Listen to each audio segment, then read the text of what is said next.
How's it going, everyone? College Lefty, and in this video I'm going to be getting back into some advanced hitting tips. Yesterday I was in a pretty bad slump myself, so in this video we're going to be focusing on how to break out of a slump if you are starting to go in one, if you start to notice that you are struggling at the plate. So before I get into that, let's talk about some content that is going to be released into the game. We have a couple new headliners packs and a fourth inning program that's going to be released, featuring a future star card and an award series card in those headliners. And then of course the fourth inning bosses are going to be cool to go ahead and take a look at who those cards are later on this upcoming week. So in this gameplay, I wanted to focus on getting back into custom practice. I have talked a little bit about this in my previous advanced hitting tips video, and I will link that in the comment section down below. So basically, I'm just trying to see Nolan Ryan, a fast throwing pitcher, an 0-2 count. I'm trying to get the confidence up on some of his pitches,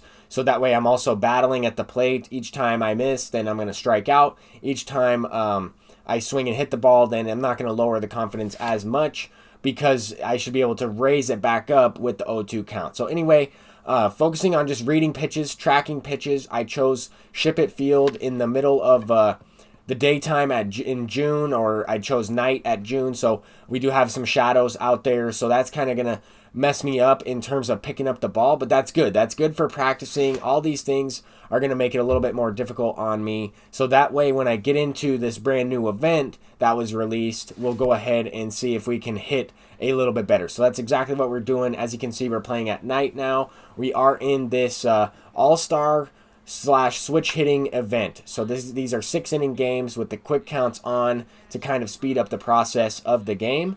And I was struggling on Hall of Fame and ranked seasons yesterday, so I figured I would take a step back, hop into some of this event on All-Star. I also disconnected in the only game I was winning during ranked seasons yesterday, so I figured this would be a great way to kind of test my connection as well. So the first opponent ended up quitting the game out. We were only up by 2 runs, and really on All-Star difficulty, no lead is ever safe. 2 runs is really nothing. You can score 2 runs really in any inning, just in one inning. Whether you have 1 out, 2 down in the inning already, a bloop and a blast is all you need in that situation. But here we are taking a 5-run deficit in the first inning. So it's a good thing that I was able to warm up a little bit and take a couple swings in custom practice on Legend before hopping into this gameplay on All-Star. So just wanted to take a step back from everything, try and get some confidence back up at the plate, try and get more comfortable at the plate, as yesterday just nothing was working in sync. Nothing was in rhythm. My PCI placement and swing timing was all out of whack, and now we're trying to get back into the swing of things right here. So we are able to chip away. We score 1 run in that last inning. The thing about the quick counts that I noticed is while I was streaming some of these games, I kind of lost track of what the count was that I was starting off with. So I ended up striking out a couple times looking in big situations, in big spots where I could have, needed those at-bats to kind of score a couple runs, or use a prestige player that I'm trying to grind the prestige stats for. Like, for example, in this game, I struck out with Chipper Jones on a really good pitch, but I thought I had one more strike to work with. So far, we are able to kind of get something going at the plate. Jackie Robinson is starting in this game. He'll be making his debut in terms of online play. And I'm also using Ricky Henderson, a couple of these different all-star cards that I have recently unlocked. So for the most part in my bullpen in this event, a lot of left-handed pitchers. So I expect to face some lefties as well.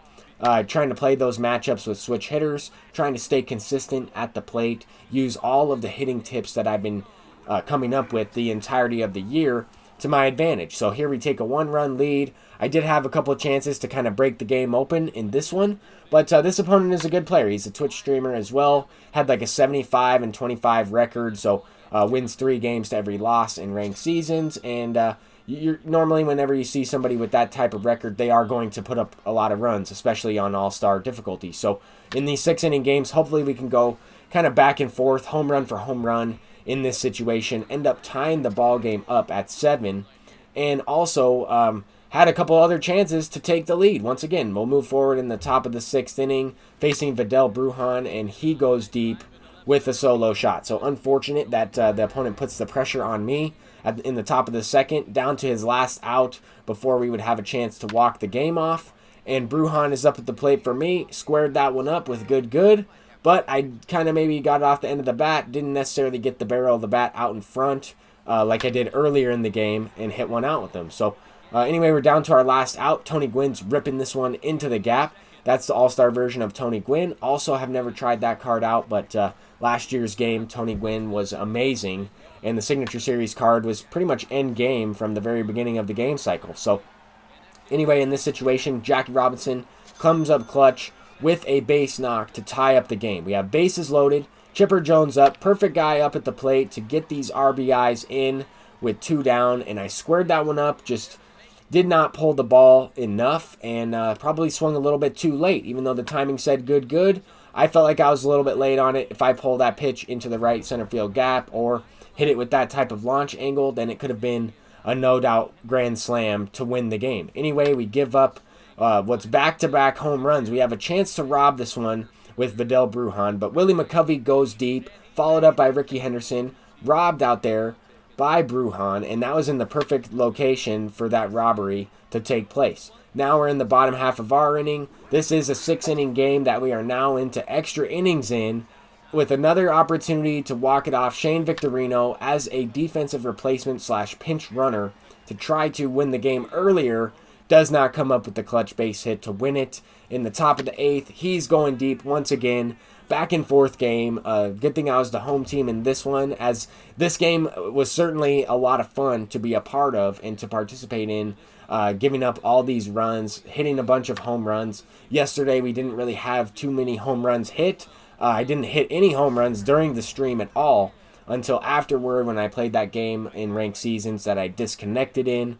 That was kind of where I started to break out of the slump. So here, it's nice to get rewarded on some swings that I'm not necessarily on the ball all the way, and to get rewarded on some good swings as well. So it just feels a lot better. It's more fun to play the game whenever you're scoring a lot of runs like this, whether you're giving up a lot of runs, whether you have close ball games, high scoring, low scoring, pitchers duels, depending on how the game goes. I'm having a good time playing a variety of the game modes in Diamond Dynasty this year.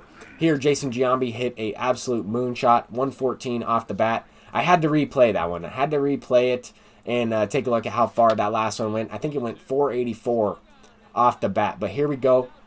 We were also giving up a home run, so the opponent is going to replay his home runs whenever I initiated that process. So that's all good. I don't think that showing the replay or going through the replay is, toxic or disrespectful to the opponent. It doesn't bother me any. I'm just looking to have fun, play the game, and if you are able to hit a lot of home runs, you might as well replay them and see how far they go. If you're giving up a lot of home runs, well then, my piece of advice would be to try to pitch a little bit better, so that way you don't have to watch a bunch of replays. And in this specific game, we are able to give up 3 runs to tie up the game after hitting that home run with Giambi. But we are also able to smack the ball around a little bit and grind out the Prestige Mickey Mantle, grind out Prestige Chipper Jones. Here we have Jorge Posada up at the plate, and he's going deep with a no-doubter. This card has been incredible for me in this event. Hit 15 home runs with that Posada, and just in these event games, really. I mean, that's the only time I've ever used that card, so it would have to be. But here, Jackie Robinson, once again. I was honestly surprised with the exit velocities I was getting with Jackie, how hard he was hitting the ball, and the production that I was getting from him. I've always liked Jackie Robinson's swing. I've always liked the card. I've done a lot of research on Jackie Robinson throughout my collegiate career. And Jackie Robinson has always been one of my favorite players of all time, simply because of how inspirational his story is to not only baseball, but to other aspects in the world as well. I mean, if you take a trip back down memory lane on how some of these things were happening back in the 1947, 1950s, early 1950s with segregation and everything. So it is an amazing story about Jackie Robinson, and I was really happy to grind the card out and use him in this event. I was looking forward to trying him out in this event ever since I unlocked that card. So anyway, we end up winning this next game, scored a bunch more runs in today's stream and during the event. I also got into the Carlos Correa missions for that Player of the Month program. But once again, we will have some headliners released into the game. Also, if you take a look at the collections tab for Player of the Month collections, we do see a future collection or a potential future collection for those monthly Player of the Awards cards. So I just wanted to talk a little bit about that and include some gameplay on how to kind of break out of a slump, or some evidence that I was able to show breaking out of a slump. So thank you all for watching. I'm College Lefty, and I'll see you in the next one. Peace out.